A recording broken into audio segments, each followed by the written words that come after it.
হাল বহুত খারাপ। জাতীয় সড়ক নাকি মৃত্যু ফাঁদ, জীবনের ঝুঁকি নিয়ে রাস্তা চলাচল করতে হচ্ছে যান চালক থেকে শুরু করে সাধারণ পথচারীদের।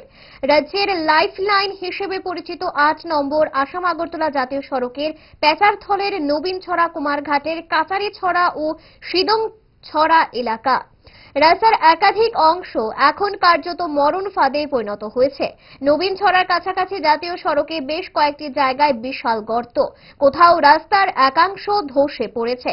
স্থানীয় বাসিন্দাদের অভিযোগ, গত কয়েক মাস ধরে রাস্তার এই বেহাল দশা।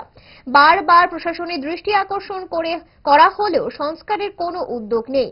জানা গেছে, জাতীয় সড়কে সংস্কারের দায়িত্বে থাকা নির্মাণ সংস্থার বক্তব্য, বর্ষা না কাটলে সংস্কারে হাত দেওয়া যাবে না। এখন কথা হলো, ভারী বর্ষণ শুরু হলে জাতীয় সড়ক থাকবে কিনা। নির্মাণ সংস্থা তরফে বলা এই কথা নিয়ে এখন এমনই চর্চা চলছে সংশ্লিষ্ট এলাকায়।